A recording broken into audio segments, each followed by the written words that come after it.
Don't Judge Me But podcast are the personal opinions of the host and do not reflect the opinions of its employers, sponsors, advertisers, endorsers, or any third party.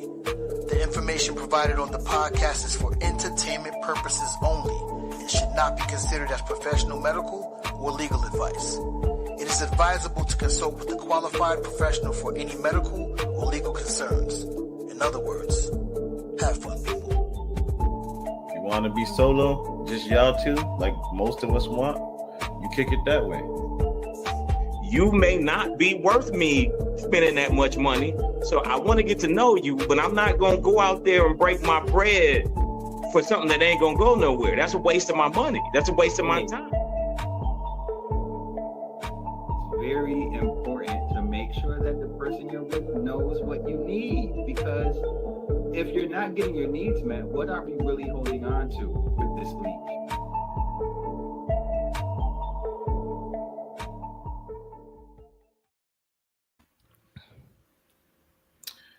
Hello. Hi. Hola. And we are back again for another one. Yes. Another great Sunday, another great episode. Happy Sunday. Happy Sunday.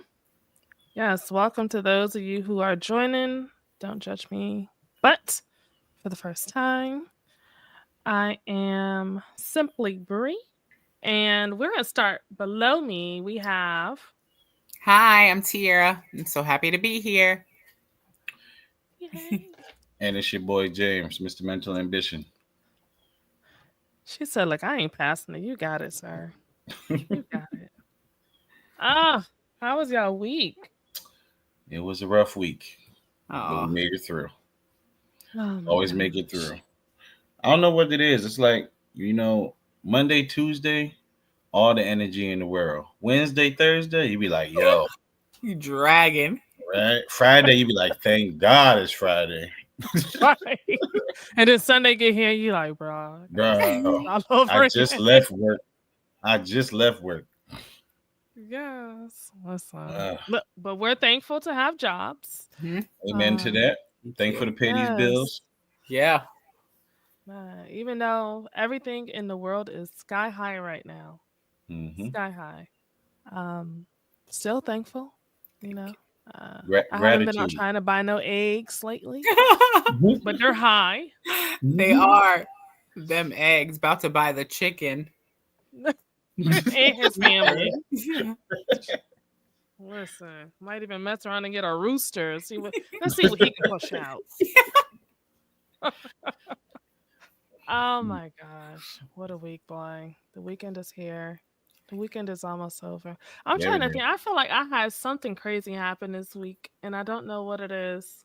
It's always something. I don't know what it is. But needless to say, we are talking about Hollywood and how Hollywood has gaslit us about love. Before we get into that, do either of you have a Don't Judge Me? Oh, yeah. Oh, yeah. And a lot of people are going to agree with me. Uh-oh. All What's right, the you ready? you, sir? It's your boy James. Don't judge me, but I will have a whole list of things to do for the day. But for some reason, I end up scrolling on social media for 3 to 6 hours. Bro. Yeah. Yeah.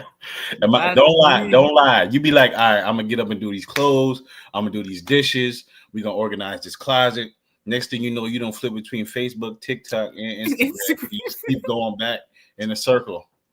With nothing to show for it but dry eyes. Yep. And some soggy clothes. I'll do them clothes tomorrow. Never get around to doing it. Never get around to doing it. Wait, let me ask you this. How many times have you rewashed a load of clothes? It's happened. It's happened. Mm-hmm. They just be sitting there. They all have that distinct smell. Like, you don't even have to describe it. It's all like that specific smell. Just smell not right. Yeah, it smell like laziness. That's what it smells like. Wait, I still mess around and throw it in the dryer, and then after it get out the dryer, you be like, bro, I can't wear this. I can't wear this. Let me go and throw it in there again. No. You be putting extra sheets in there like it's seasoning, trying to get it just right, but you can't redeem that. Adobo here, like nah. Them little beads, some little them little snuggle balls be all caked up. Not working. Rewash. Power wash. Oh my gosh, man! I just want to hire somebody to wash my clothes and put them up for me. That's it. They do that. They have something for every. I'm nervous that those people are gonna smell my panties or something, or try to sell them. I don't know, because I know there's a business for everything, so they be trying to get them on the low and resell. Yeah, I know I had a pink pair in here, and they didn't took it. They gone. They took them. Start disappearing. I tell you, boy, that's something to think of. I ain't gonna lie. At one point, right? Because you know how there's a hustle for everything. I was like, listen, we're gonna sell these drawers. Like, we gonna sell these drawers because something got them. Man, listen, we got the people that sell pictures of their feet. Yeah. I legit was on a website looking like to see how I could go about doing this. And then, do you know it's illegal to mail your undergarments in the mail? Probably now, yeah, because people were doing it with socks too. Like, really? It was, yeah. No, the craziest thing I've ever seen someone sell was a fart in a jar. That is too much. That's too much. I don't care how late the rent is. You are not. Wait a minute. Paying. Let me get these jars ready real quick. Let me go eat some Mexican food. Ready? No, but they did that. I saw it online. And I was like, that's something different. What, though? You know what? Now that you mention it, you know how they got those fart sprays? You can spray it in here. It's gonna smell like death when they open it, but you know. The number one customer, they'd be like, definitely this one. Could you imagine the reviews? Like all the details. Passed out instantly. Yeah. 5 stars. That's different. And these side hustles are getting out of hand. Listen, this the economy we're in. Like, I'm sorry. That's gotta make ends meet, sir. Whew. Okay. All right. Got that out of our system. All right, so let's talk about Hollywood and their gaslighting. You know what? I don't know if you guys ever noticed. Have you ever seen any movies where it did not end up in marriage? Like Titanic. Jack is still in that ocean. Preserved. Yeah, I mean, she quick with it, yeah. Oh, that's a lot of love to give. But yeah, you got a point there. Titanic. I think any slave movie never ended up with marriage at the end. I mean, when you think about all of these romance movies, right? There's always the hopeless romantic who can't stay in a relationship to save their lives, or they're super independent, very rough. Yeah. It's almost like you can kind of predict what's gonna happen.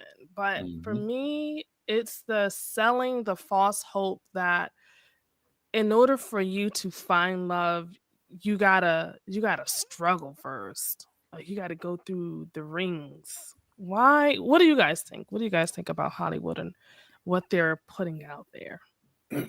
Well, in reality, before you get to the movie, you do got to struggle with somebody and go through the ups and downs and figure out, are you guys compatible? You're gonna have, and the things you go through are gonna build you guys into have a stronger connection.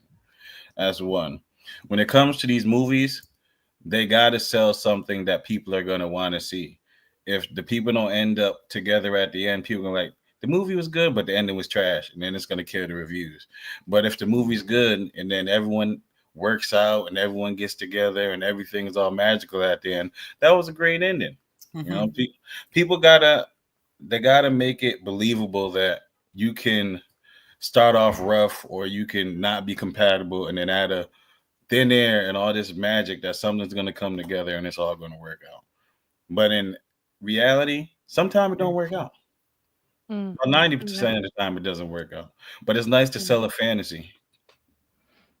I'd be wanting to see what that ever after looks like. Like, once they get married, what does the aftermath look like? What are those conversations like? Do they argue, or is everything just peachy and happy? That sounds like a new genre. We need to see that. We really do. That'd like be good. Trauma bonding. Yeah. Something. Yeah, you overcame jail and she overcame having a rough life, and you got together in the end of the movie. But what happened after that? Yeah. Did he go back to jail? Yeah. I mean, let's be realistic, because that's the lives that people live, right? They don't get the happily ever after. It is not like the struggle ends once you find your person and now it's just in the clouds from there. You still have to maintain that relationship, and it's not always easy. I don't think it's ever really easy when it comes to relationships and the maintenance. But with the movies, they make it seem like you're putting a puzzle piece together, and once you get that final piece, you're on to the golden life. I think also, like with movies, you kind of watch it to escape, right? So they kind of need to show you something that's like the glory parts of the story, because if you going through it at home, you don't want to see it happen in the movie. You want to fantasize about it. Like, okay, like, look at that. But relationships are work. And then marriage, I don't know yet, but I've heard that it's continuous work too. Like the people who are together for 60 plus years, like they've been through some things, right? It wasn't always a fairy tale. So I think it just depends on the work that both of you commit to doing and putting in for each other. Yeah.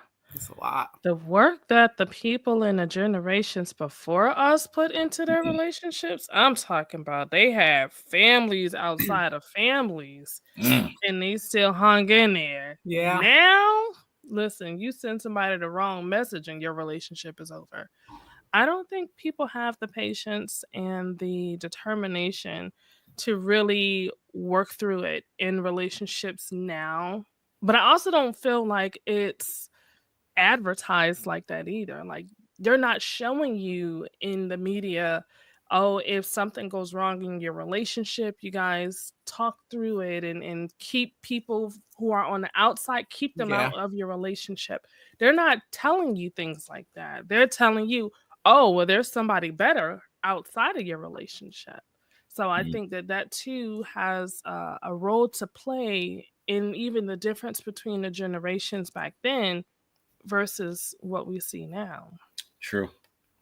And the grass is not always greener on the other side. It's not. That grass ain't even real grass. You know what I'm saying? That's AstroTurf. Playground ground. Yeah. It's them wooden pegs. Yeah. Oh, those be hurting. Right. Man, that's so maintenance. What kind of, okay, so with you two being engaged, what type of maintenance do you guys foresee when it comes to marriage that they might not speak about in reality? Oh, this is easy. Being able to have your own life and your own time is part of maintenance. Not spending all your time with your partner and being able to have your own identity. Like sometimes Tiara like to go hang out with her friends. I'm perfectly fine with that. Just let me know when you on your way back to the house. Me, I like to sit in the house and play video games and not be bothered for 2 to 6 hours. 2 to 6. I'm not lying. Hey, that's a long time. I had to think about it after she said something. Right? That's a But shit. then the maintenance is also just checking in with your partner. Like, how's your week going? How are you doing? Are you okay? Is there anything I can do to make your life easier? Do you need a couple dollars for gas? Do you want me to cook to make your life a little easier? Do you need me to pick up the kid to make sure that you don't have to run back and forth to do all these extra things? It's making sure that your partner still feels appreciated and you're helping them. Also, what else we do? Dates. Yeah. The maintenance is going out and getting away from everything and everybody and just focusing in on y'all and having a good time. Whether you see a comedy show, you go trying a new activity. We went to Squid Games in New York. That was amazing, fun. right? It's just making sure that you spend time with your partner and you can always reconnect and not just coming together and you're paying bills and you're seeing each other and it's kind of like you got a roommate. It's making your partner feel special. And rebonding. What else you got, man? I've definitely learned, like, without even being married yet, like, over these past 5 years of, like, you're not always gonna feel like it, right? Like, sometimes I'm depleted and I don't feel like checking in or asking how you're doing or going out of my way to go see you. Like, sometimes I don't feel like that. And then, like, that's when, like, love as the action word comes in, right? So, like, love isn't just a feeling. It's, you literally have to put it into action. So I don't feel like doing this right now, but I'm going to do it because of I love you and I need to put in that effort. And it pays off though. And like the other person, even if you don't verbalize that, which sometimes you can say, hey, it takes a lot out of me to come see you after a long day of work or for me to come home and cook dinner because I work too. Like sometimes you can say that and that's appropriate, but you put in that effort and then you receive it from the other person, hopefully, right? Like in a healthy relationship. But you're not always going to feel in love. You're not always going to like the person. Like you're going to get on each other's nerves. And it's like, what can you grasp on to at the end of the day? It's like the commitment, right? It's the promise you made to each other. It's the promise you made in front of God. Like you holding on to what that commitment means to you and walking it out every day. You can't just do one thing one day and have it even carry you through the next 3 days. You have to actively just keep walking that out. And it could it's tiring sometimes. That's the work in a relationship. Yeah. That extra effort.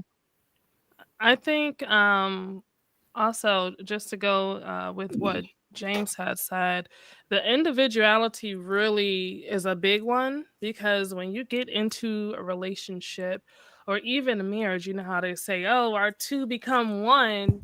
People get stuck in that one. And now you lose interest in the things that you enjoyed doing, things that made you happy prior to you guys getting married or prior to you guys getting into that relationship together. I feel like people feel like they have to basically like the same things that their spouse likes and enjoy doing those things and enjoy being around them. Just like Tiara says, sometimes you're not going to want to be around them. You might not like them, and that's okay because you both are going to grow anyways. And the goal is to grow together and not grow apart. So those conversations are things that need to be had. You know, if your partner upsets you, you also got to know how to have that emotional intelligence, you know, and understand their language, their communication language. You are going to want to love all on them and hug them and make sure that, you know, they're okay and that they're not hurt, but they might not want that. And you have to be okay with it. You have to give your partner space because if you overcrowd them, it's going to become an issue.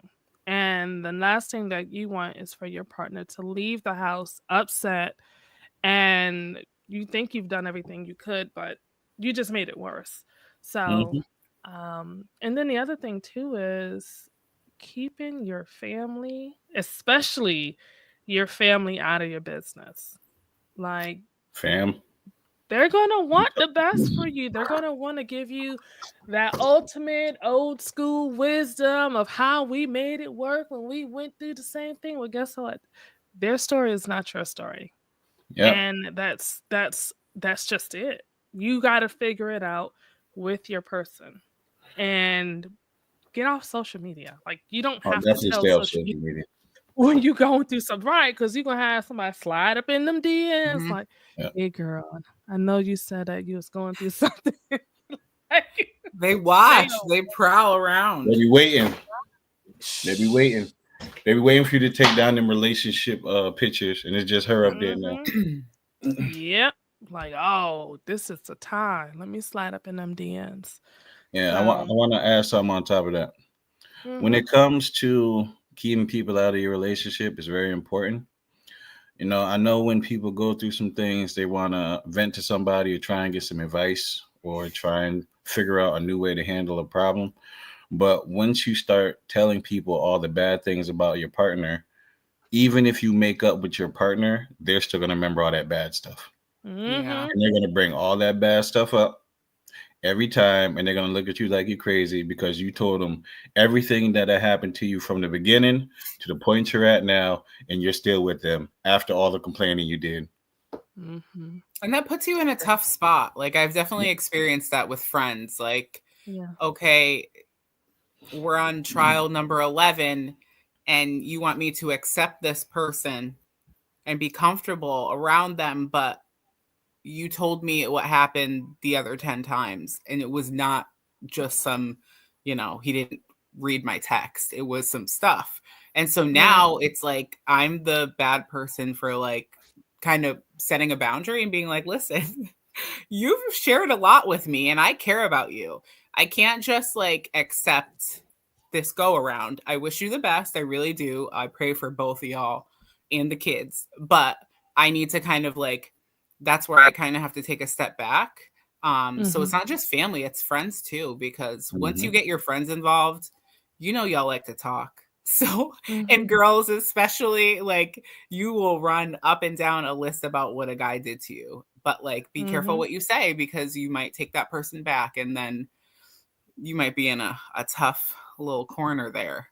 Because they're going to be looking at you like, girl, you stupid. You dumb. Like, how could you take him back when you know he ain't nothing but a cheater? He gonna cheat on you again? What, you waiting for him to have a baby next time? Like, yeah, just keep your business to yourself. Like, at the end of the day, between you and your partner, regardless of how much they dog you out, how much they're for the streets, at some point in time, you'll get tired of it and you'll make the decision to leave. But until then, tough it out. Tough it out, Cookie. So now, like I mentioned, with the type of movies that we usually see, these main characters, the woman who is just so into her career, she's like an executive and she's super hard on everybody around her, and then she meets this guy who's like who's like the janitor, and oh, that's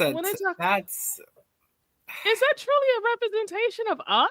Because I don't feel like it is. I mean, a lot of women do think they can save some men, but sometimes it doesn't work out. I got a question. We're going to get to it.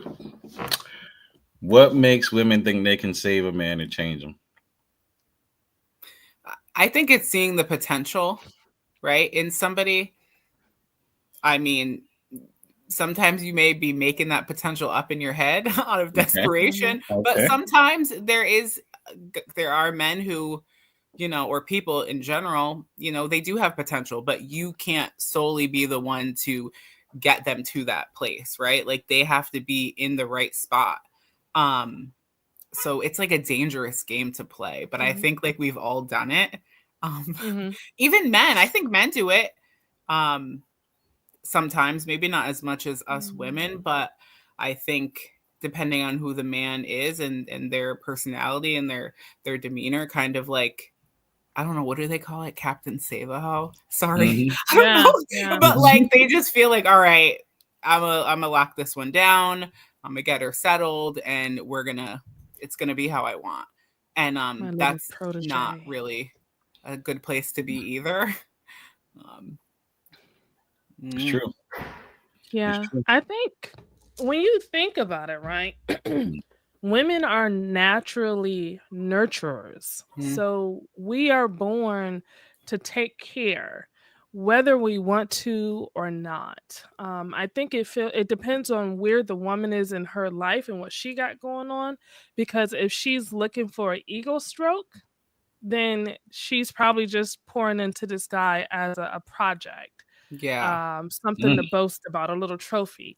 Yeah. But if she genuinely, like Tiara said, if she genuinely cares and wants the best for this person, then you're going to pour into him. You're going to help him get a better job if he says his job sucks, or help him find a place if he's tired of living at home with his mom or his roommates.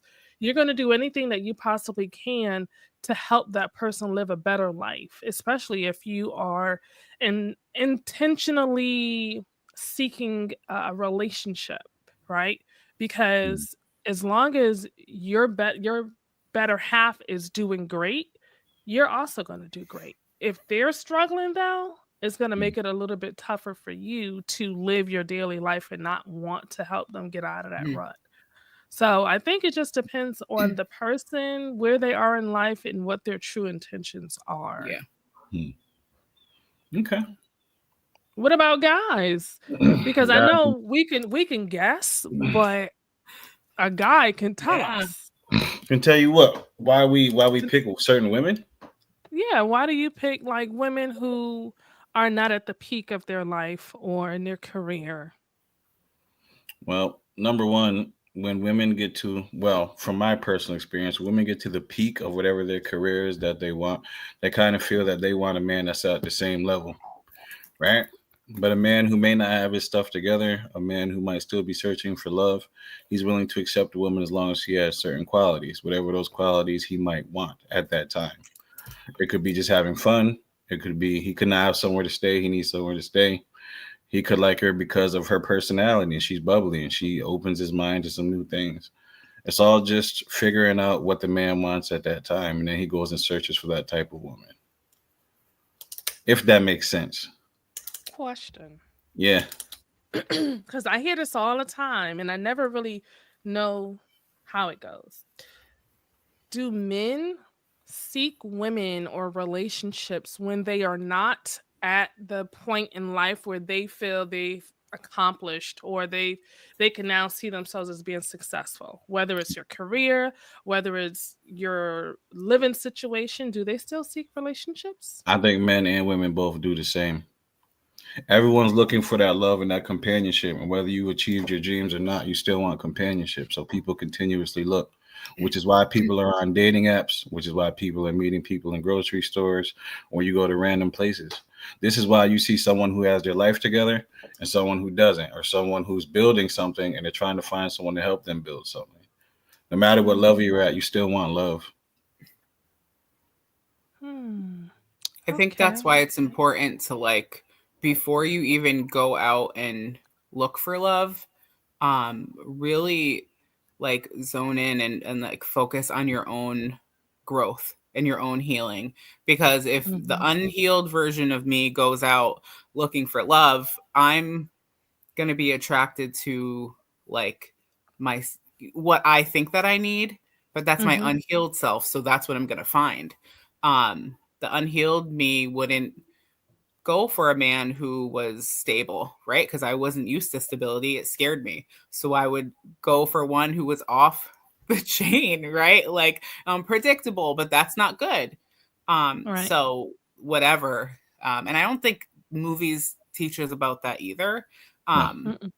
Like heal yourself first, like literally in your singleness, work on yourself, work on healing, go to therapy, because you're going to attract like what you are. Right. So you're the person that you're with kind of mirrors you.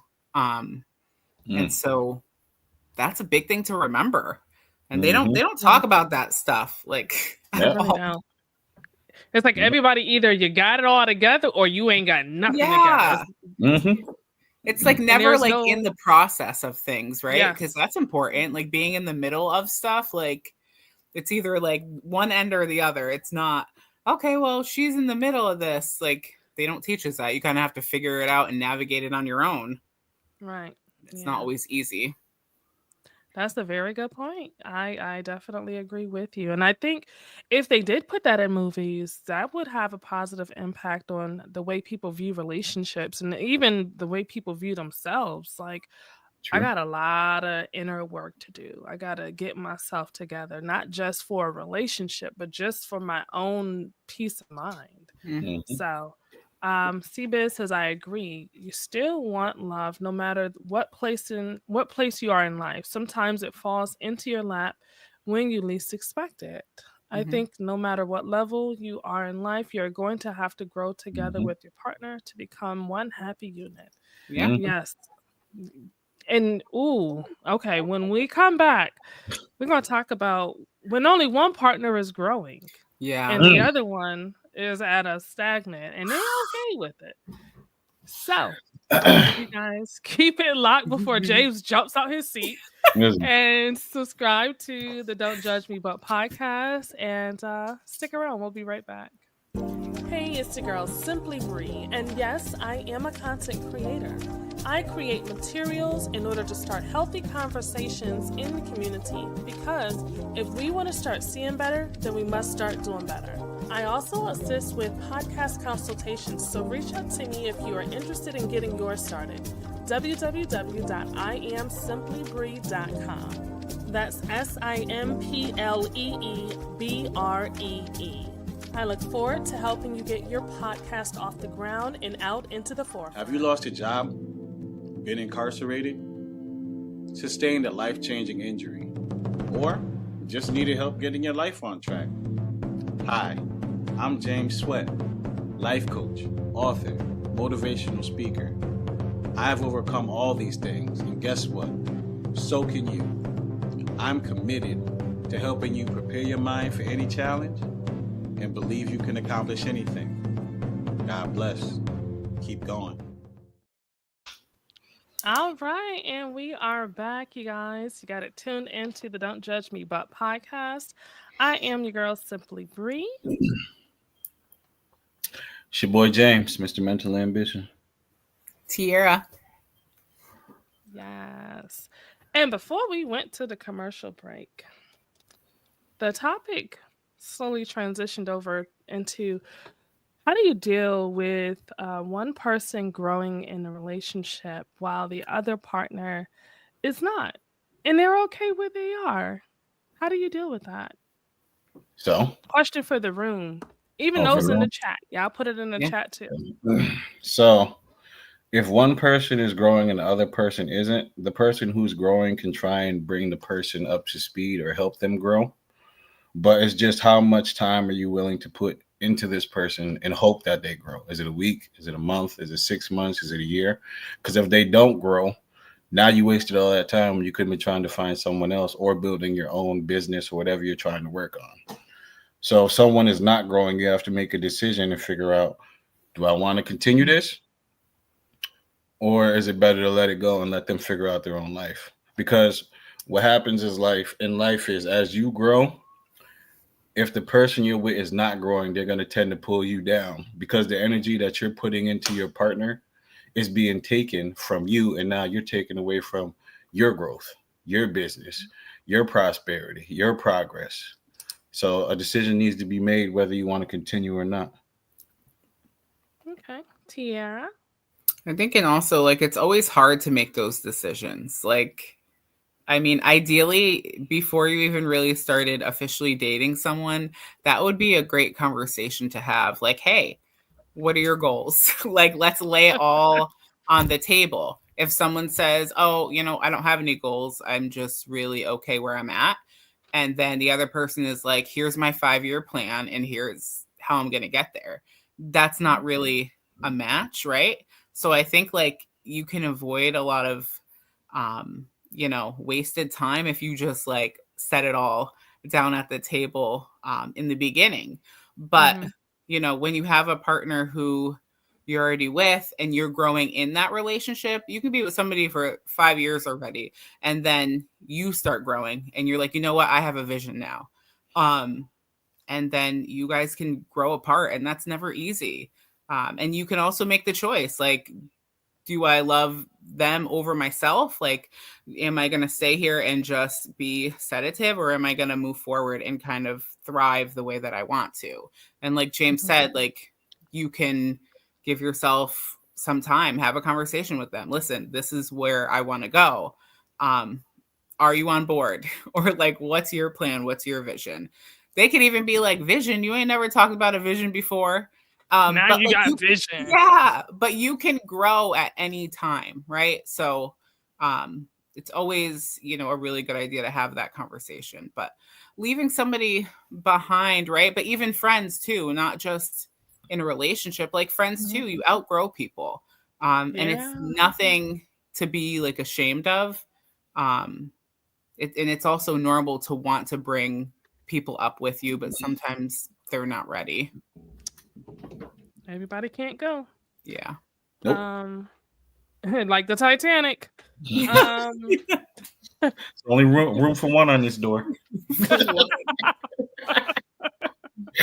On this door. Yeah.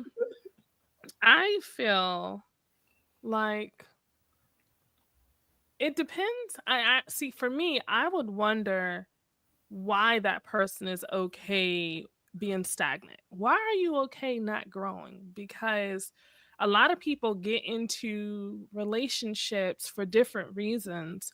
And just because you may have been in 5 relationships, you may have never had that conversation on goals with your partner. So you don't know anything about goals. And then, of course, your upbringing. If your parents never really sat down and talked to you about what do you want out of life, then you've just been winging it this whole time. And so for you to get into a relationship with someone who has a whole portfolio full of things that they want to do and what they've accomplished, that can be intimidating or overwhelming for them. And that's where I think you see people who they perpetrate, or I won't say imposter syndrome, because that can go in a different way, but they try to put on this facade like they are the person that is designed for you, when in reality they're struggling. And so I think in those situations, having a better understanding as to why your partner is okay not doing anything with their life is going to be the first conversation. Um, like James said, listen, if you're not trying to grow and I'm giving you resources and I'm pointing you into different directions and nothing's working, then it might take some soul searching. You might have to go back to square one when you are single and by yourself and figure out your life, because the last thing that I want to do, and I understand relationships, you got to grow together and all of this stuff, and it's going to take work. I'm not trying to do the work of 2 people. I done did my work. Like, I want somebody that they egg yolk is like, it's ready. You know what I'm saying? I don't want to have to always be the fixer-upper in a relationship. So if they don't have their stuff together and they're not trying to at least meet me halfway, or if I start feeling like it's draining me, that's a no-go. You on that door by yourself. Matter of fact, you jack. Like Tara said, you're jack, sir. You're in the water. I can't help you. I don't know if there's anybody out there for you that can help, but I think it's a really good conversation that people, even going into dating, you might want to start asking, like, hey, what's your goals? And that way you can have a hindsight as to, okay, is this person taking life seriously, or are they just going with the flow? And I can see how some people might be like, it's our first date. Like, why are you asking me about my goals? But then you can kind of see already a glimpse into how that person is, right? On the other hand, someone to be like, well, thank God you asked. Like, they'd be hype about it, right? It'd be like, well, I do have goals. Like, that's like a green flag, green or red flag. Like, if I bring up that word goals, like, are you gonna be like, okay, yeah, you're being too much right now in our first interaction? But like, honestly, when me and James first talked, well, we knew each other back in the day, but when we first had a real conversation, he laid everything out down to what pizza he liked. Okay, so he had a whole list, and I was like, what the hell? Like, why are we talking about this? But honestly, knowing him now and what he's been through, it was such a James move. Like, he was making sure I like this girl, I want her, but I need the prerequisite. List it all out for you. Put it down. Yeah. So like at first it kind of like I had like a stank face on the other end of the phone, but in reality I said, oh, okay. Like I can see what kind of guy he is, and it could make or break, right? It also depends on the other person that's receiving it. So it's like a good starter. Yeah, laying everything out on the table so that way you know what you're getting yourself into, and your partner knows what to expect. Instead of doing all that guesswork, let them know what you tolerate, what you don't tolerate, what you like, what you don't like. Let them make their decision according to the things that you said. Side move. And I had a question to add on to what we were just talking about. Okay. What is having your stuff together for either one of you or both? What does a man having his stuff together look like? I think it looks different for every person though. Yeah. I don't think it's like an ideal look. Like someone who is emotionally intelligent and can read the room, someone who is transparent with his emotions and has no issue, having those difficult conversations, who's not easily triggered by certain terms or certain behaviors when it comes to a woman. I mean, spiritually grounded, who does he believe in? I mean, honestly, would you be depending on me in order for you to stay afloat? Basically. Are you able to take care of yourself and make sure that you're good before you take care of anybody else? A man with stability. Yeah.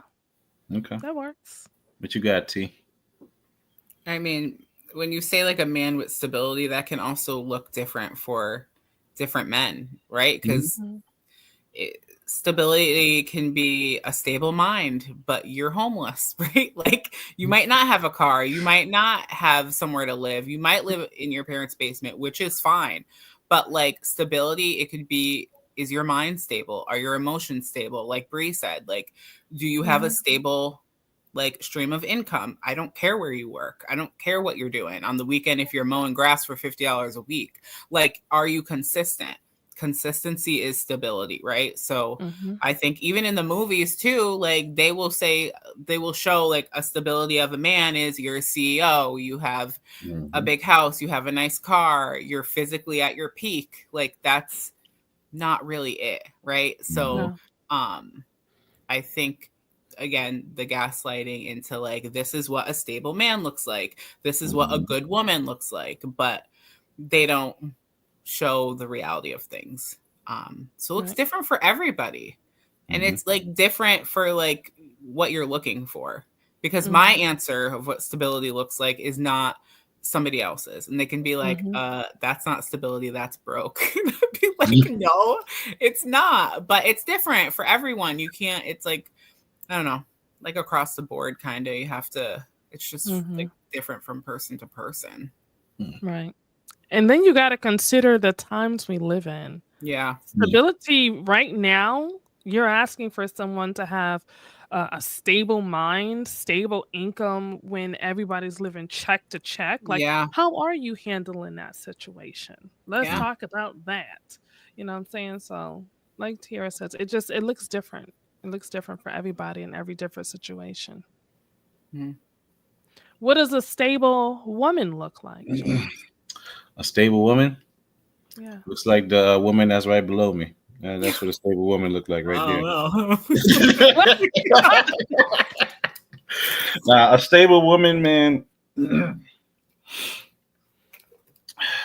I like how, I'm going to bring it back. I like how when you were both speaking, you were saying how in the movies, for a man to be stable, he had to be a CEO.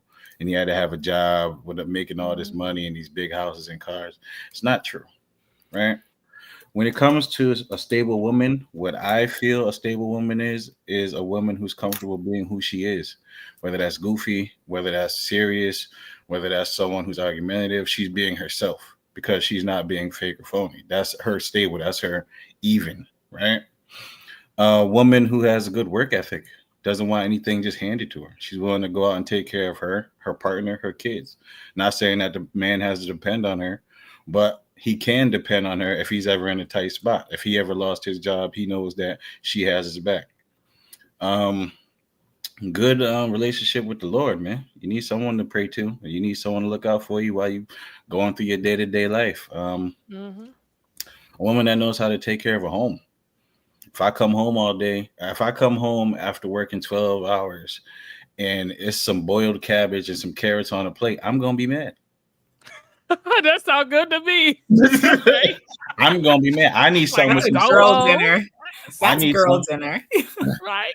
I need something with some substance. You know, I need a nice home cooked meal, even though I can cook myself. Stability for me, for a woman, is just understanding that even though I am a man, I still have emotions, and I'm going to talk to you about things that bother me. I'm going to talk to you about things that I have in the back of my mind that I don't talk to nobody else.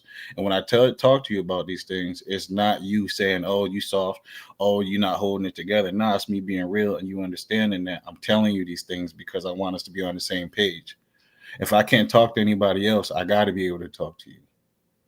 And if I can't talk to you, what are we doing together? Because then it means I can't express how I feel. That means that if we have a problem, I can't come talk to you about it because you're going to take offense to it and it's going to create resentment. And then I'm not going to want to be with you. It's having a woman that's really able to understand that I got stuff that goes on in my mind and I need someone to understand it. You know, I have a therapist. I got my boys, but you're the person I see every single day. You got to be able to ride with me. Right, baby? Yep. I got a question. Oh, go ahead, Sierra. So, and when he was saying that, it's like the two people need to be stable in whatever you think stability is. But like internally, you have to be a stable person because if you're going to be in a relationship, you're both going to go through some stuff, like really hard things. The longer you are, the harder you're going to, you know, the things that you're going to experience. So it's like you kind of have to be that rock for that person when they need you. And if I'm emotionally unstable and I always depend on him to be strong in that area, it's not going to work because I'm all over the place with my emotions. I'm crying. I'm, you know, fearful, anxious, and like I'm always depending on his strength. But where's his room to kind of be, you know, vulnerable in that? So you both kind of be like stable internally also, and that has nothing to do with external stability, right? It's all within yourself. You kind of have to like link up and, you know, meet each other where you're at. And sometimes you have to fill the other person back up, but you can't do that if you're walking over here 25%, like just uncharged and unstable. You have to be strong, like internally. Yeah. I want to add something else on top of that. And financial responsibility. Key. If you out here blowing money on going to the club because you want to have a good time on the weekend and you're not paying your bills or your rent, or you behind on that car payment, or you don't have money to fix your car, or you just buying stuff on Amazon every single day, you got a new package, that is not good. You know what I'm saying? Like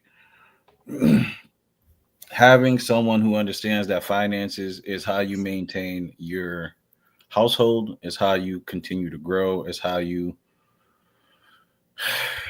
operate, man. Because like how you gonna get in a relationship with somebody but you blowing all your money? And then you want them to pay all the bills. You want them to pay, fix the car. You want them to pay the rent. You want them to take care of 100% of things, but you're not providing anything in return. What if they are? What if they are playing devil's advocate? What if they are blowing their money, but they also have money to contribute towards the bills as well as save? Then you can do what you need to do. But if you're blowing it and you ain't got it, there's a big difference. Right. There's a big difference. If you bought something on Amazon and it was your last, you spent $200. Now you're $200 short on the rent. You got to borrow that $200. Yeah. Again, no. That's what I'm referring to. Gotcha. Yeah. Okay. Is there a time frame in a relationship, whether it's at the beginning in the dating phase, or you're deep into the relationship, or you're into marriage? Is there a time frame that someone must go through it before they're comfortable enough to open up to you about what's going on in their lives? Like date one, I'm not going to just sit here and tell you everything that I've been going through and where I'm at mentally right now, because that can scare somebody off, right? So is there a certain time frame that you feel usually you wait before you open up and divulge? I don't think it's really a time frame.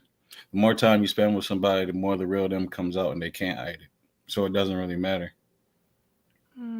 If you want to try and rush it, but this is also why it's important to ask questions, because some people might not want to open up. So if you ask them a question, they can either answer it or they can continue to lie or hide it.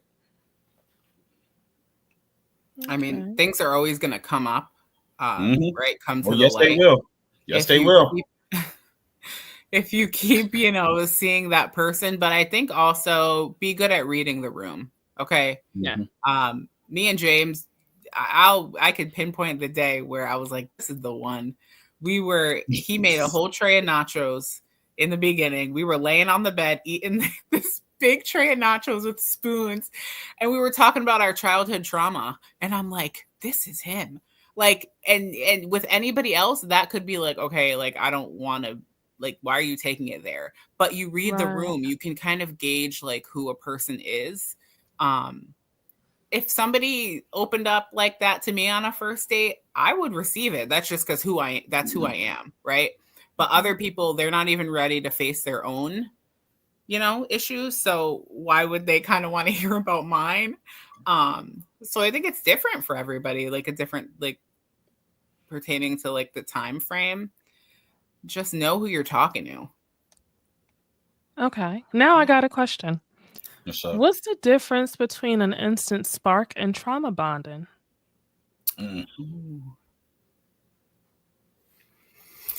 Sometimes they look very similar. I think okay, so it's always based on like the fruit of anything, right? So if me and James were just off of trauma bonding, there would be no healing, there would be no growth. There would be like no stability. But if it's like an instant spark, I mean, sometimes that's not a good thing either. You can have just like an instant spark, and then that spark will die out very quickly. Right. But trauma bonding is real. I honestly think that we did have some going on, but I think it's just like what you do with that, right? I think trauma bonding, me and him definitely had to actually thinking about it, but it's what we did with it. So what did we do with it? Hey, I think you should go to therapy. Okay, and I'm going to get back into therapy. I think you need to process through that. We had so many conversations about our own inner demons, and then our demons mirrored each other. So like we had to come together, and it could have imploded. Like we could have destructed our, the whole relationship, but it's what we did with it. And so now we're seeing the fruit of that work. We're in a healthy relationship. We communicate, we're progressing. So it's different. Like it's hard to like just do like a one answer for like that question, because trauma bonding, you hear it and you're like, okay, that's definitely a red flag, but it depends on what you do with it and how you kind of progress from there. Okay. Yeah, because in the movies, it's always, when they're down and out, and you meet somebody who's also going through the same thing, and you're like, oh my God, you get me. Yeah, you get me. And it's like sparks fly, and this is my person. And at the end of the movie, they end up getting married. So it's like, well, how can you tell the difference between when you're trauma bonding versus you're really actually like sparking it with this person, like you guys are truly compatible. Because yeah, like you said, they do tend to look just alike. Yeah. And it depends on where you are in life as well. If you haven't done the work, then you are, like you said earlier, like if you're attracting the same type of people that you're basically mirroring the brokenness. They're just coming to you like flies. So that was my question, because I literally had just thought about that. James, you got anything, sir, before we wrap this shit up? With trauma bonding, I think it's just people coming together who they come together because it's familiar. They're used to the abuse, they're used to the drama, they're used to the toxicity, and that's the comfortable level for them. And then when people are going through hardships and they find someone else going through hardships, they're like, "You're just like me. We can work this together." But no, fam, it's a recipe for disaster sometimes, right? But the spark with a relationship, or just when you meet somebody, is when you're talking to them and they say things to you that you've never heard someone else say, and it piques your interest. Or maybe they have a hobby that they're into that you've always wanted to try. Or maybe you might be blinded by their beauty or how handsome they are, but you're not attracted to them just for the physical, but for their mental. It's that little spark of, there's something different about this person that I really like. I think that's what the difference is. Okay. Awesome. Well, we hope you guys were educated and we have you look at these Hollywood movies a little differently, just a little, when it comes to these relationships and love and dating and Prince Charming himself. If anything, walk away from this video remembering Jack is still in the water. He's still there. He's still there. She left him. Rose is gone. Yeah. He risked he risked everything for her. He did. In poetic justice, it didn't work out either. See, there you go. Listen. Well, we will go ahead and wrap up the show. I'll start with myself, and then we'll let Tiara close the show today. So I am your girl, Simply Bree, and of course, you guys can find me across social media. I'm on a new platform. That's right. It is called Substack. So I've gotten back into my writing. So look me up there. I'm also on Instagram at _Simply Bree _ Simply Bree is SIMPLEEBREE. And then I'm Simply Bree on Substack. I will be bringing back my She Said What podcast. So you'll see a lot of my material on Substack as I'm prepping for that release. I'm thinking first week in May. Also, follow my website. Check me out. I am simplybree.com.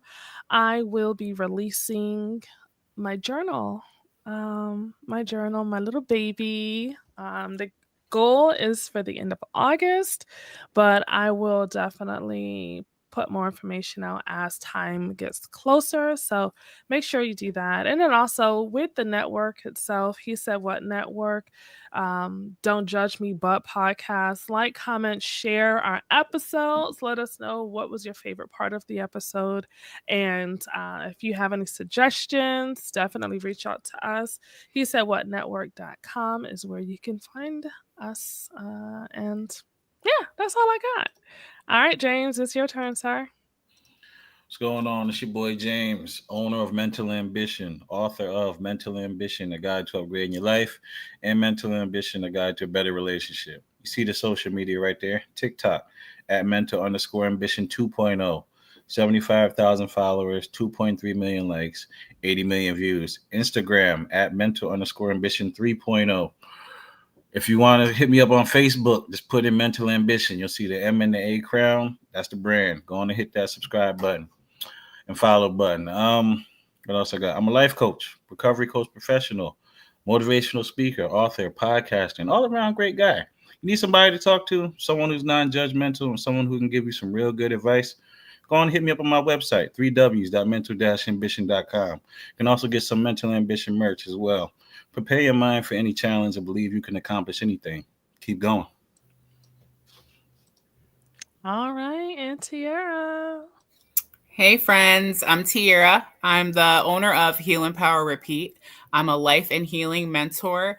My website is coming soon, but if you need to hit me up on Instagram, it's therealty.ierra.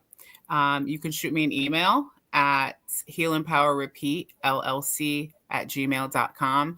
I'm so happy to be a part of this podcast, and I'm always here for a deep, engaging conversation. Hope to see you guys next week. Yay! And so, with that being said, you guys, we're going to let you have your Sunday. Make sure you continue to check us out, support what we got going on, and we'll see you next week. Bye. Bye.